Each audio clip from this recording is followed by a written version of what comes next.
saya Alin Pratiwi dengan NIM 250301007. Di sini saya akan membuat tulis video untuk pertemuan ke-10 dengan mata kuliah pembelajaran berbasis teks dengan dosen pengampu Ibu Dr. Anda Muzawiwin MPD. Nah, di sini saya akan membuat tugas lembar kerja rencana media pembelajaran inovatif atau disebut dengan TIK. Nah, topik modul ajar saya itu menelaah struktur pada teks prosedur. Nah, fase yang saya pilih itu adalah fase D untuk kelas 7. Nah, jenis teksnya itu teks prosedur, kemudian itu target kompetensinya terbagi menjadi 3. Nah, yang pertama itu ada menyimak dan membaca. Peserta didik ditargetkan mampu menelaah struktur teks prosedur.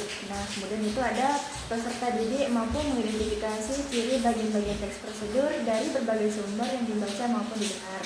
Nah, yang kedua itu adalah menulis. Nah, peserta didik mampu merencanakan dan menulis teks prosedur secara mandiri. Kemudian penulisan harus memperhatikan aspek teknik seperti pemilihan kata, struktur yang lengkap, serta ketepatan kaidah ejaan dan tanda baca. Nah, yang ketiga ataupun yang terakhir berbicara dan mempresentasikan. Peserta didik mampu menampilkan secara lisan cara melakukan atau membuat sesuatu. Nah, yang terakhir itu materi presentasi difokuskan pada kearifan lokal seperti kuliner atau tarian daerah. Nah, kemudian itu ada pemilihan platform atau TIK. Aplikasi yang saya pilih itu adalah Quizizz. Alasan saya memilih Quizizz itu, Quizizz menyediakan fitur kuis interaktif yang sangat cocok untuk menguji pemahaman siswa mengenai urutan struktur teks prosedur. Itu ada tujuan, bahan, langkah-langkah, dan penutup secara instan. Nah, platform ini mempermudah guru untuk memetakan kemampuan siswa dalam memperbaiki kesalahan penggunaan kata dan kalimat sesuai tujuan pertemuan kedua. Nah, fitur di dalam platform digital seperti Quizizz ini memungkinkan pemberian soal yang bervariasi bagi kelompok siswa yang berbeda tingkat kesiapannya dalam menganalisis struktur teks prosedur kuliner khas daerah.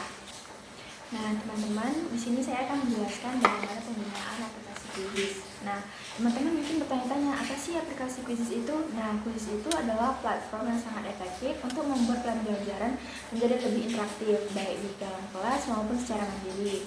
Nah, adapun berikut langkah-langkah penggunaan secara singkat. Yang pertama itu ada pembuatan akun. Nah, teman-teman bisa membuka situs quizizz.com atau unduh aplikasinya di Play Store. Kemudian daftar menggunakan akun Google atau email. Pilih peran Anda sebagai guru untuk membuat kuis atau siswa untuk mengerjakan kuis. Nah, kemudian itu langkah yang kedua itu ada membuat atau mencari kuis. Nah, untuk mencari itu gunakan kolom pencarian untuk menemukan ribuan kuis yang sudah dibuat oleh guru lain di seluruh dunia. Nah, kemudian itu ada membuat baru. Teman-teman bisa klik tombol create, lalu pilih kuis. Anda bisa menambahkan berbagai tipe soal seperti pilihan ganda, isian singkat hingga survei. Nah, langkah yang ketiga itu menyelenggarakan kuis untuk pengajar. Nah, setelah kuis siap, Anda bisa memiliki 2 pilihan utama. Nah, yang pertama itu lift gun. Kuis dikerjakan bersamaan dalam kelas. Siswa akan berlomba secara real time. Nah, yang kedua itu ada homework.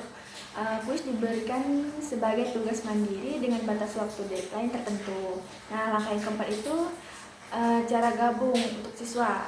Siswa membuka join myquiz.com. Nah, memasukkan 6 digit kode kuis yang diberikan oleh pengajar. Tuliskan nama asli dan klik start.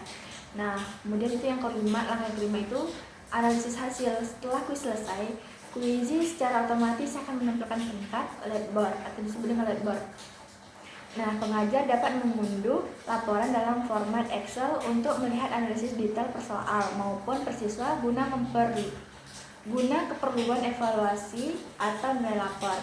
Nah, kemudian aplikasi ini mengubah proses evaluasi yang biasanya menegangkan menjadi pengalaman belajar yang lebih menyenangkan dan kompetitif secara positif. Nah, sekian penjelasan tentang penggunaan aplikasi Quizizz. Sekian video dari saya ucapkan terima kasih. Assalamualaikum warahmatullahi wabarakatuh.